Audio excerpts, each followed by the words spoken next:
Olá, meu precioso irmão, minha preciosa irmã, ouvintes da Palavra de Deus.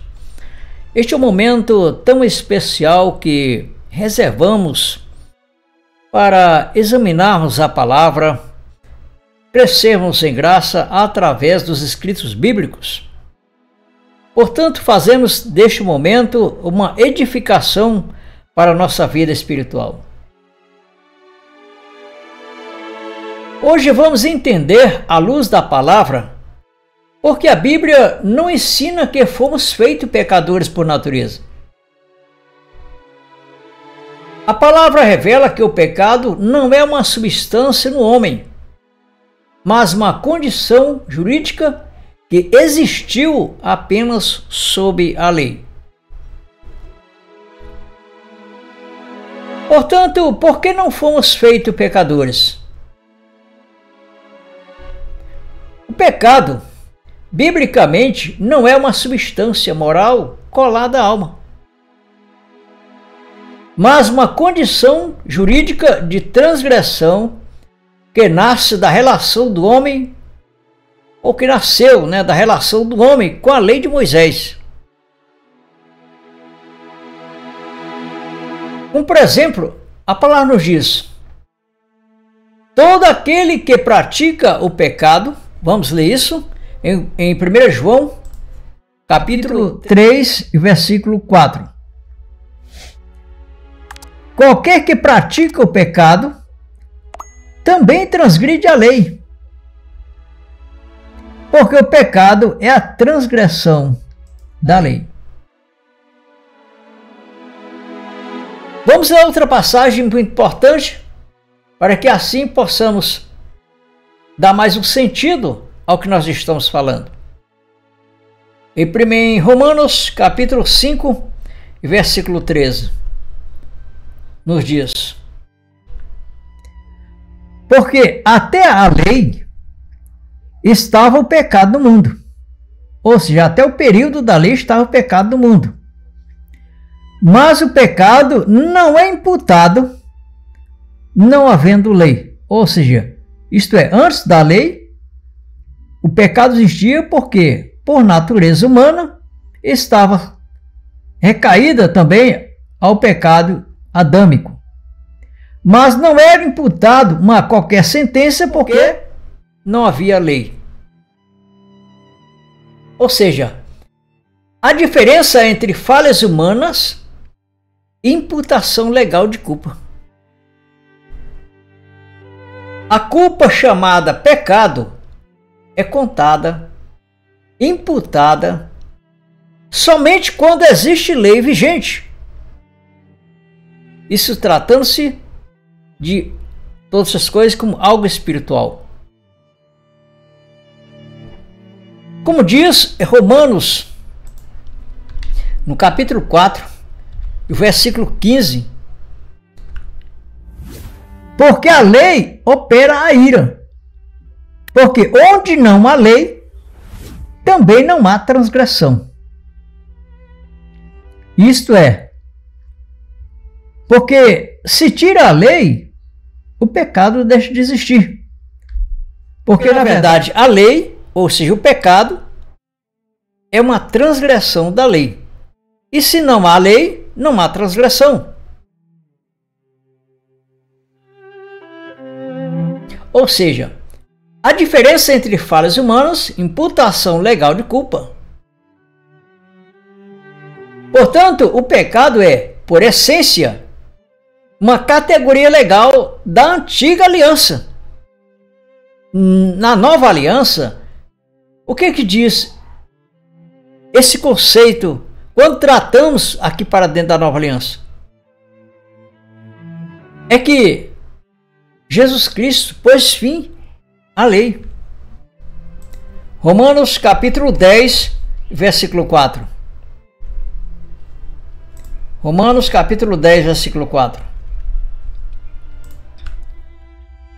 Porque o fim da lei é Cristo, para a justiça de todo aquele que crê. E o que nós acabamos de ler ainda agora? É que se não há lei, não pode haver pecado. Amém? Romanos capítulo 7 e versículo 8. Olha o que nos diz.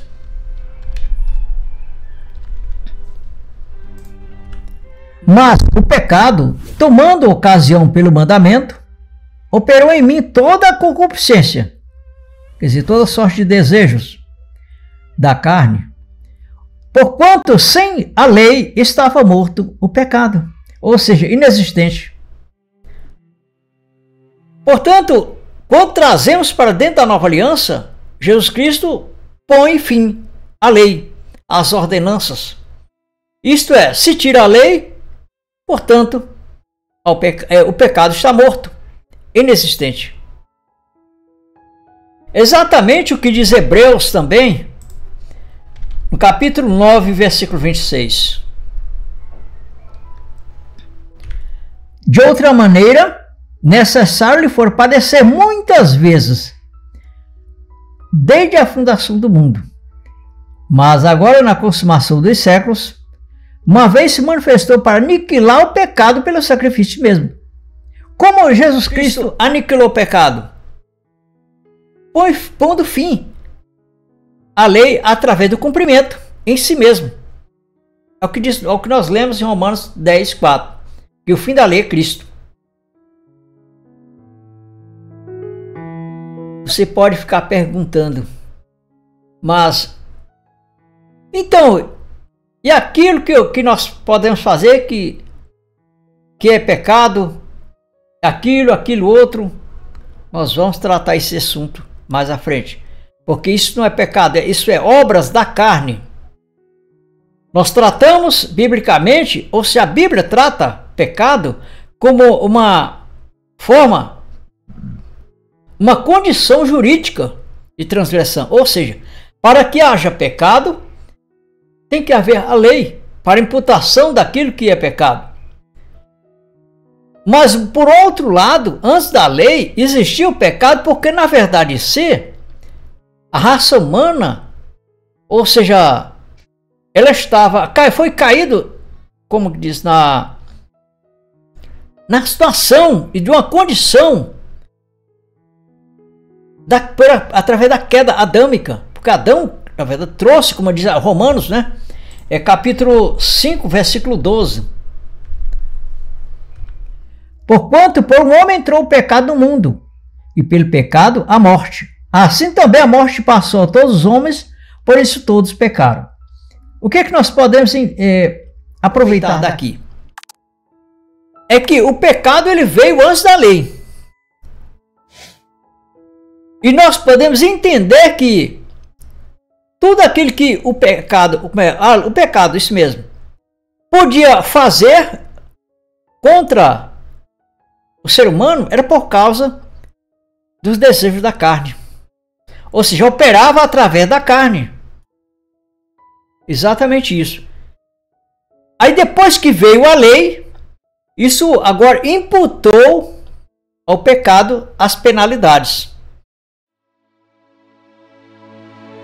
Agora em Cristo, como ele tirou a lei e também aniquilou o pecado, portanto temos agora então obras da carne.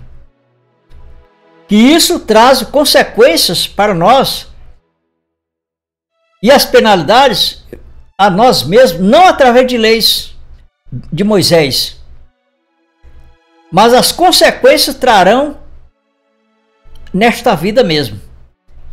É o que diz Gálatas capítulo 5, versículo 6. Não, é Gálatas, deixa eu ver aqui, 4. Não, aqui está Gálatas capítulo 6, deixa eu ver aqui, isso é o versículo 4.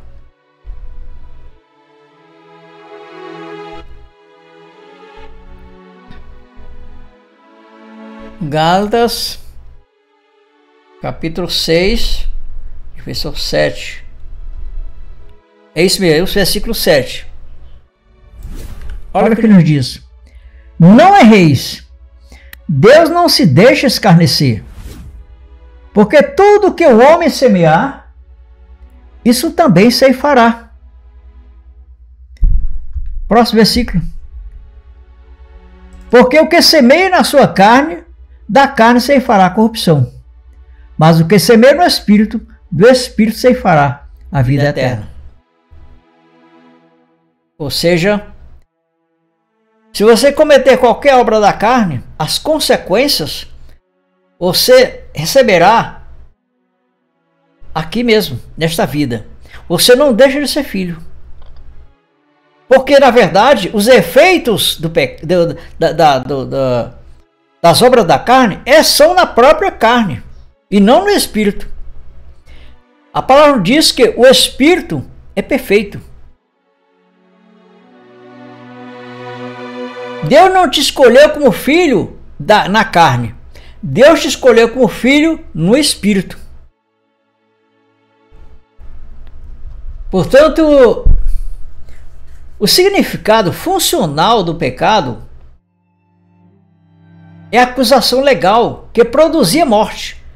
Porque a lei, ao tipificar o mal, dava força ao pecado. Como diz 1 Coríntios capítulo 15, versículo 56. Ora, o aguilhão da morte é o pecado, e a força do pecado é a lei. Ou seja, antes da lei havia morte e desordem no mundo, mas sem tipificação jurídica. A palavra jurídica refere-se a tudo que está relacionado ao direito, às leis ou à justiça. No entanto, apresentado condição jurídica de transgressão significa que o pecado, biblicamente, é entendido como uma situação formal diante da lei de Moisés, ou seja, diante da lei divina que era de Moisés. Ou seja, não é algo físico ou moral inerente à pessoa, mas sim uma condição reconhecida ou imputada pelo fato de existir uma lei. E na verdade, o que então trata-se sobre o conceito do que seja falhas humanas? A falha humana, no contexto deste estudo, refere-se aos tropeços, às limitações e imperfeições naturais da existência humana, como ignorância, injustiça, violência e vícios. Essas falhas são características universais da carne e da condição humana desde Adão. Ou seja, fazem parte da nossa natureza desde o início da história. Antes mesmo da existência da lei de Moisés. Diferente do pecado, enquanto imputação legal, que isso é contabilizado judicialmente, quando há uma lei vigente. A falha humana não implica automaticamente culpa formal diante de Deus. Ela representa apenas o estado de fragilidade e mortalidade herdada por todos os homens. Portanto, falha humana é tudo aquilo que evidencia nossa incapacidade de manter comunhão perfeita com Deus. Mas não é por si só considerada pecado no sentido jurídico bíblico para te condenar.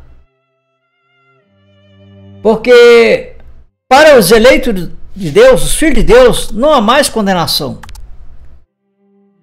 Nós podemos ver isso em Romanos capítulo 8, versículo 1.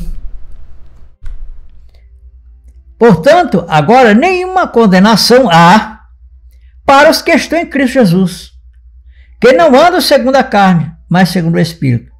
Aí você diz, está aqui, só que não anda segundo a carne. Mas no contexto do que o apóstolo Paulo está tratando-se aqui, é andar segundo os preceitos da lei de Moisés, porque ainda o apóstolo Paulo, quando escreveu essas coisas, ainda estava na época de transição de pactos, ou seja, do velho pacto para o novo pacto.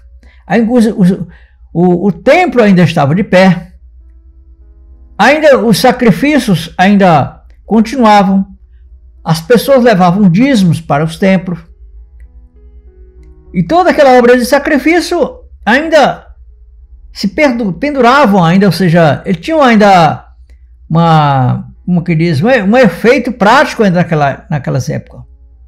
Por isso, quem estava se valendo dos preceitos da lei, dos rudimentos da lei, para se justificar, o apóstolo Paulo fala, ou seja, que nenhuma condenação havia para os que estavam em Cristo Jesus, mas para os que estavam segundo a lei de Moisés, sim, havia condenação. Portanto, essas falhas humanas, coisas que existem desde Adão, antes de Moisés, é o que a Bíblia fala exatamente em Romanos capítulo 5, versículo 12. Portanto, como por um homem entrou o pecado no mundo, e pelo pecado a morte, assim também a morte passou a todos os homens, por isso que todos pecaram. Logo, havia falhas antes da lei, porém, sem tribunal legal que tipificasse e lançasse débito, ou seja, para condenar. Quando a lei chega, do qual ela foi acrescentada justamente por causa das transgressões, daquelas falhas que o separavam, o homem, a comunicação do homem com Deus, que é o que diz Isaías capítulo 50, deixa eu ver se é 52, 2. Não, Isaías 59, 59, versículo 2.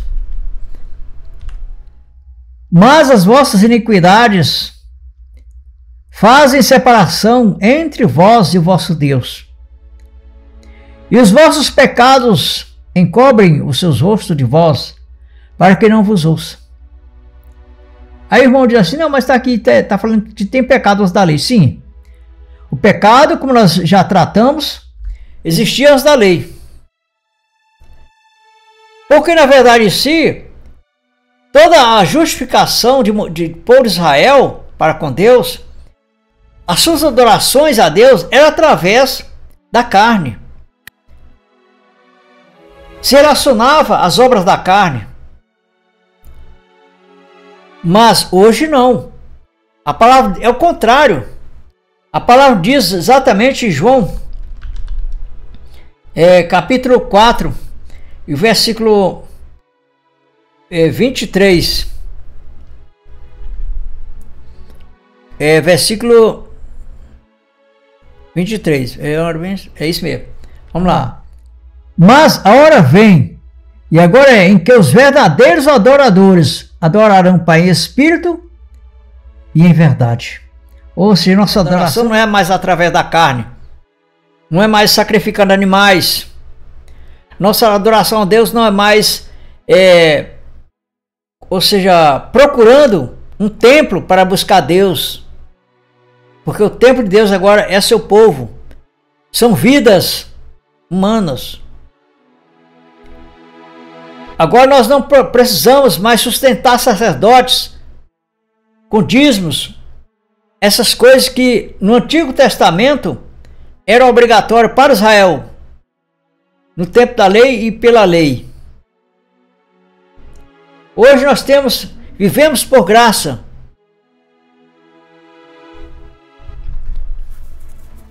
Portanto, dentro do entendimento da escatologia consumada, é essencial compreender a separação definitiva entre o homem exterior, que é o segundo a carne, e o homem interior, que é nascido do Espírito. Essa distinção torna clara, porque as obras da carne não têm mais poder de imputar culpa ou afetar a posição espiritual dos filhos de Deus na nova aliança. É isso que nós estamos falando. O homem exterior, ou seja, Israel, ele servia a Deus antes da cruz através dos seus rituais, que era, por uma vez, se relacionava através da carne, como por exemplo a circuncisão, sacrifício de animais, construiu templos para buscar Deus ali. Tudo são obras da carne.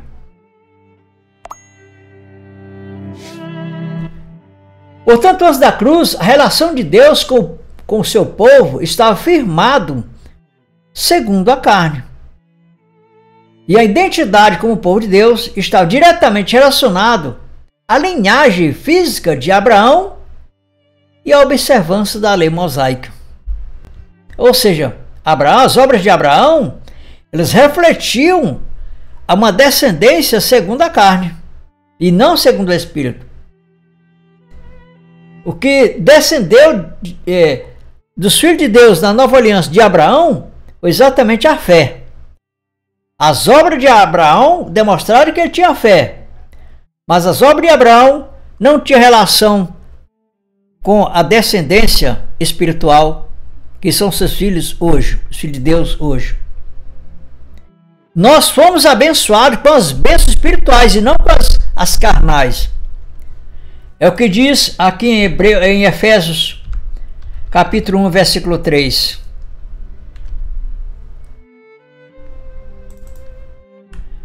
Bendito Deus e Pai de nosso Senhor Jesus Cristo, o qual nos abençoou com todas as bênçãos espirituais nos lugares celestiais em Cristo. Isto é, nós fomos abençoados com aquelas bênçãos prometidas a Abraão sobre a sua descendência. Mas essas bênçãos que nós herdamos de Abraão não foram as carnais, assim como o povo de Israel recebeu de Abraão, como a circuncisão, o pacto sobre a circuncisão, né? Também os sacrifícios de animais e assim por diante. Eles herdaram de Abraão. Mas nós não herdamos as coisas espirituais, que é a fé. O que diz a palavra de Deus, que o conserto foram os israelitas. Romanos 9:4, capítulo 9, versículo 4. Que são israelitas, dos quais é a adoção de filhos, e a glória, e as alianças, e a lei, e o culto e as promessas. Ou seja, a lei foi dada ao povo de Israel, segundo que andavam segundo a carne. No entanto, Paulo deixou claro que essa condição era somente carnal, transitória, e não produzia a verdadeira filiação espiritual. Isso é a realidade.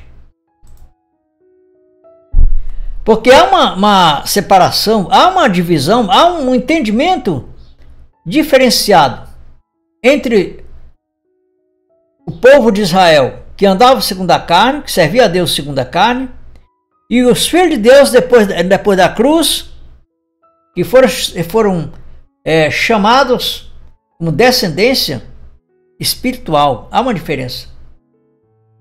E essa diferença está aqui em Romanos, capítulo 9, versículo 7. Que nos diz: nem por serem descendência de Abraão são todos filhos, mas em Isaque será chamado a sua descendência. Amém? Isso prova que ser de Israel, segundo a carne, não garantia filiação espiritual. Era apenas uma sombra, um povo tutoreado pela lei de Moisés. Ou seja, que aquela lei de Moisés, ela transportava aquele povo, sim, mas para Cristo, até Cristo. Vamos ver isso. Gálatas capítulo 3, versículo 24. De maneira que a lei nos serviu de tutor para que nos conduzir a Cristo. Para que pela fé, sim, não mais pela lei, não pelas obras da carne, fôssemos justificados. Mas depois que veio a fé, já não estamos mais de tutor. Porque todos sois filhos de Deus pela fé em Cristo Jesus. E é exatamente isso que aconteceu. Os filhos de Deus, eles não são mais se tratando do homem exterior que andava segundo a carne para obedecer a Deus. Que obedecia a Deus fazendo obras da carne, como o povo de Israel. Os filhos de Deus agora são o Espírito. A palavra até diz claramente, aqui em Hebreus capítulo 12, versículo 9.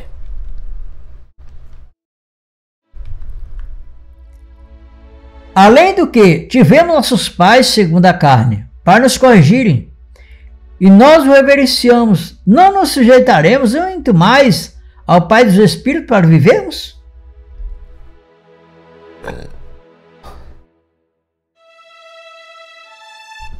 Amém? Portanto, a palavra ainda ela reforça em dizer que vós não estáis na carne, mas no Espírito, se é que o Espírito de Deus habita em vós. Por outro lado, também João ele afirma que porque o que é nascido da carne é carne, e o que é nascido do Espírito é Espírito, em João capítulo 3, versículo 16. E ainda assim, Romanos capítulo 9, versículo 8, essa passagem é muito importante, que ela deixa muito bem claro o que nós estamos falando.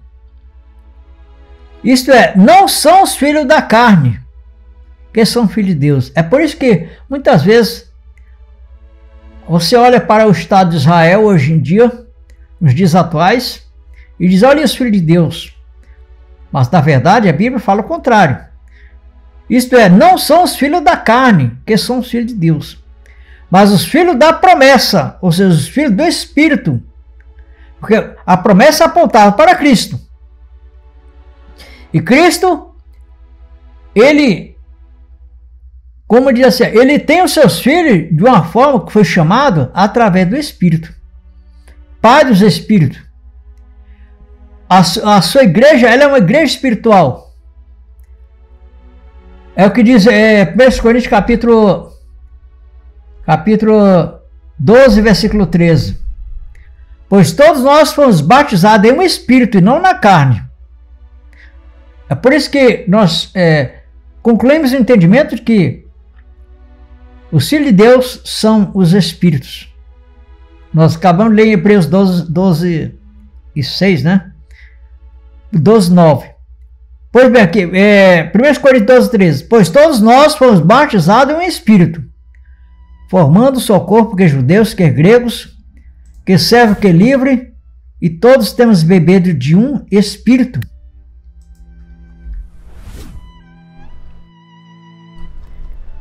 Agora, as obras da carne não têm poder sobre o homem espiritual. Isto é uma realidade. Esse poder é o que dava o poder de condenar, e a morte também se apoderava daquela pessoa, a morte espiritual que estou tratando. E tanto a morte quanto o pecado, ele foi eliminado. Tratando-se da morte espiritual. A morte biológica, isso é algo natural. Isso faz parte do corpo natural e não do corpo espiritual. É o que diz, por exemplo, o homem espiritual não é julgado pela carne, pois está morto para ela. É o que diz Colossenses capítulo 3, versículo 3. Porque já estáis morto, e a vossa vida está escondida com Cristo. E seus feitos espirituais foram anulados. Sabendo isto, que o nosso velho homem foi com ele crucificado, para que o corpo do pecado seja desfeito. Exatamente isso. As obras da carne podem afetar a vida natural, relacionamento, o corpo, isso é coisa da sociedade. Mas não afeta a posição espiritual do Filho de Deus. Os que estão em Cristo Jesus não estão mais sob condenação. Nós já lemos isso em Romanos capítulo 8, versículo 1. Portanto, agora nenhuma condenação há para os que estão em Cristo Jesus, que não andam segundo a carne, mas segundo o Espírito. Portanto, meus prezados ouvintes da palavra de Deus, meu prezado irmão, minha prezada irmã, nós vamos dividir esse entendimento relacionado ao pecado em duas etapas, ou seja, em dois estudos, duas partes. Essa foi a primeira parte. E eu te convido para que você possa me acompanhar nesse estudo na segunda parte, que é o segundo vídeo após este. E te aguardo no próximo vídeo.